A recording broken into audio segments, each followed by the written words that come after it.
In her eyes tonight, there's a glow tonight. They're so bright, they could light hot and blue tonight. She's so gracious, so vivacious. She's not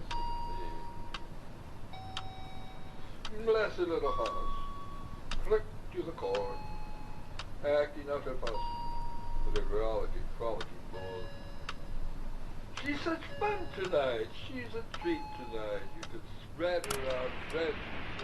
When everyone you have ever loved is finally gone, when everything you have ever wanted is finally done with, when all of your nightmares are for a time obscured as by a shining brainless beacon, or a blinding eclipse of the many terrible shapes of this world, when you are calm and joyful and finally entirely alone, then in a great new darkness you will finally execute your special plan.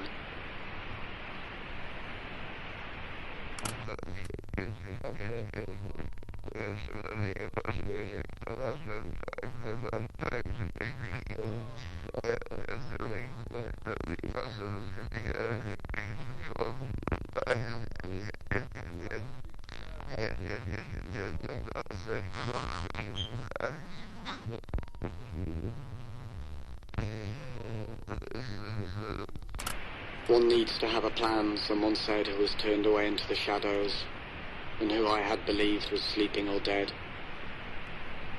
Imagine, he said, all the flesh that is eaten, the teeth tearing into it, the tongue tasting its savour, and the hunger for that taste. Now take away that flesh, he said. Take away the teeth and the tongue, the taste and the hunger. Take away everything as it is. That was my plan, my own special plan for this world.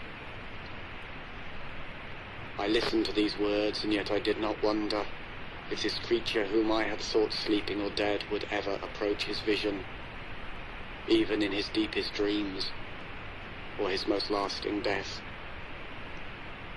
Because I had heard of such plans, such visions, and I knew they did not see far enough. That what was demanded in the way of a plan needed to go beyond tongue and teeth and hunger and flesh, beyond the bones and the very dust of bones and the wind that would come to blow the dust away. And so I began to envision a darkness that was long before the dark of night, and a strangely shining light that owed nothing to the light of day.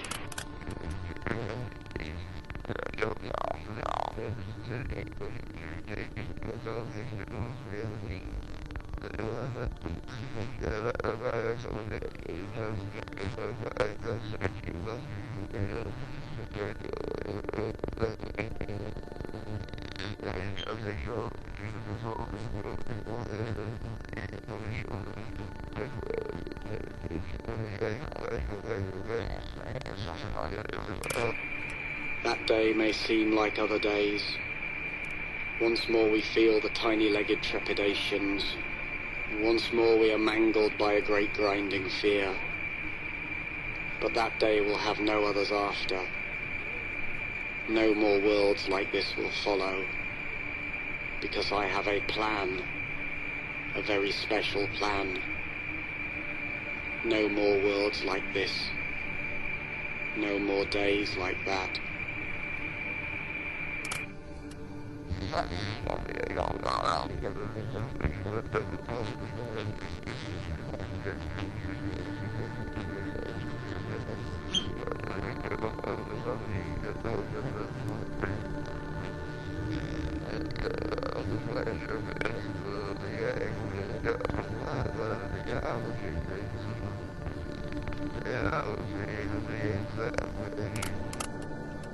There are but 4 ways to die, a sardonic spirit might have said to me. There is dying that occurs relatively suddenly. There is dying that occurs relatively gradually. There is dying that occurs relatively painlessly. There is the death that is full of pain. Thus, by various means they are combined, the sudden and the gradual, the painless and the painful, to yield but 4 ways to die, and there are no others. Even after the voice stopped speaking, I listened for it to speak again. After hours and days and years had passed, I listened for some further words. Yet all I heard were the faintest echoes reminding me, there are no others. There are no others. Was it then that I began to conceive for this world a special plan?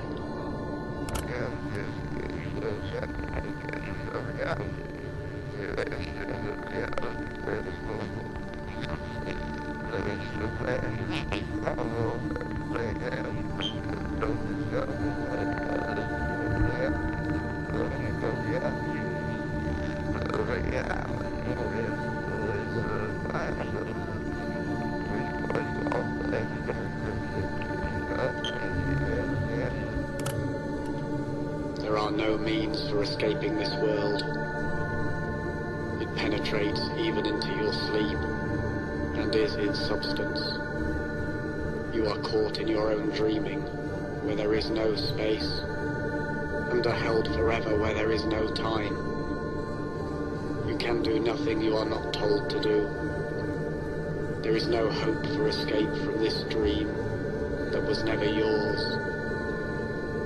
The very words you speak are only its very words, and you talk like a traitor under its incessant torture.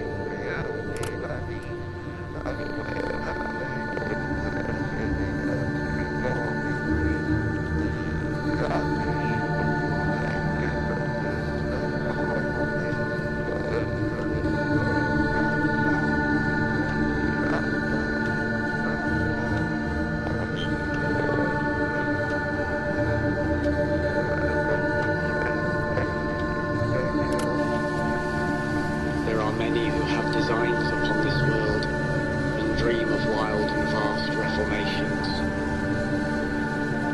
I have heard them talking in their sleep of elegant mutations and cunning annihilations. I have heard them whispering in the corners of crooked houses and in the alleys and narrow back streets of this crooked, creaking universe, which they, with their new designs, made straight and sound. But each of these new and ill-conceived designs is deranged in its heart,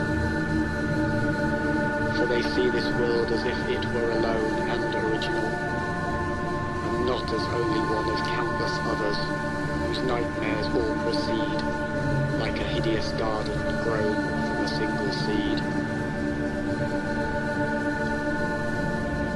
Heard these dreamers talking in their sleep, and I stand waiting for them as at the top of a darkened flight of stairs.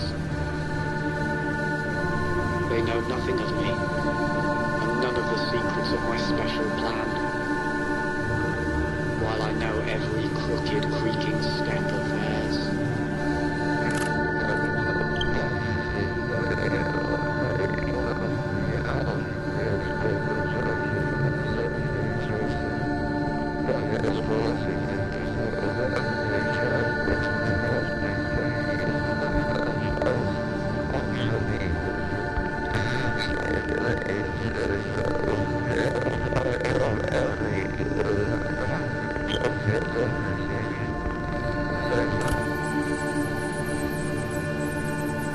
It was the voice of someone who was waiting in the shadows, who was looking at the moon and waiting for me to turn the corner and enter a narrow street and stand with him in the dull glaze of moonlight.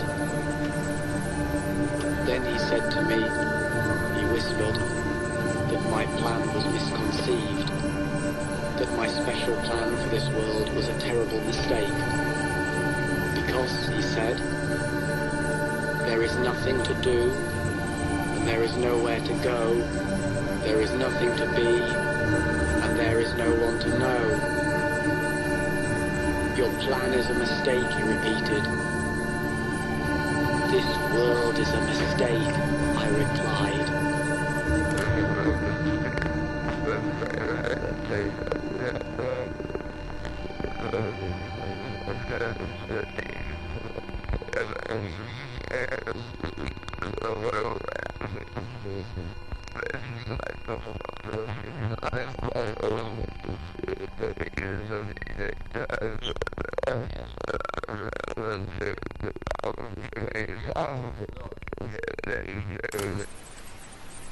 The children always followed him when they saw him hopping by.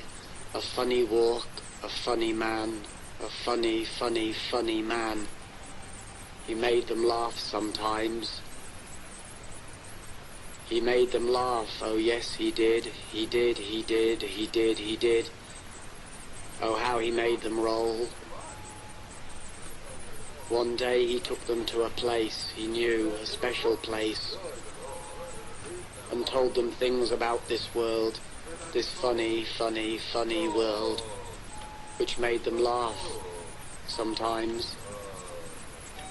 He made them laugh, oh yes he did, he did, he did, he did, he did. Oh how he made them roll. Then the funny little man who made them laugh, sometimes he did, revealed to them his special plan, his very special funny plan, knowing they would understand and maybe laugh sometimes. He made them laugh, oh yes he did, he did, he did, he did, he did. Their eyes grew wide beneath their lids, and how he made them roll.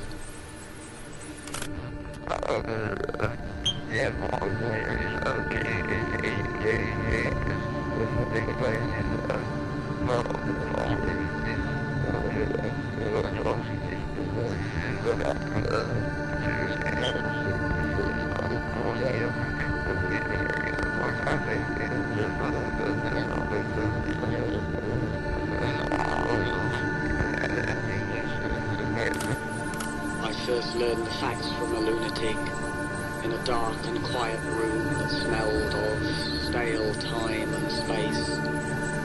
There are no people, nothing at all like that.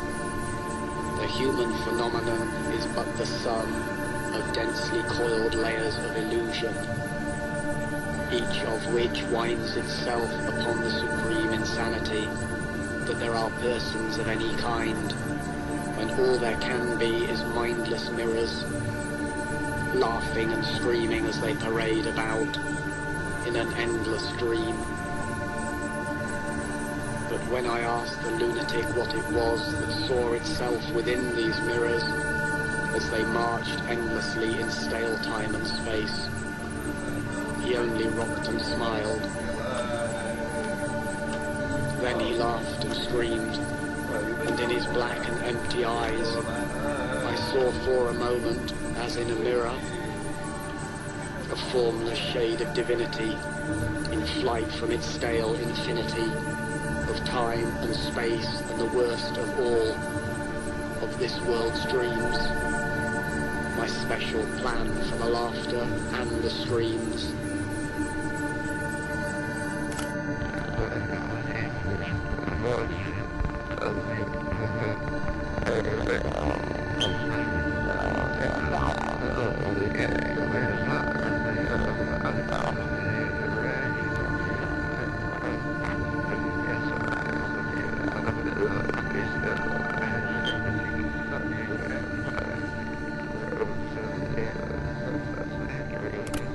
We went to see some little show that was staged in an old shed past the edge of town, and in its beginnings all seemed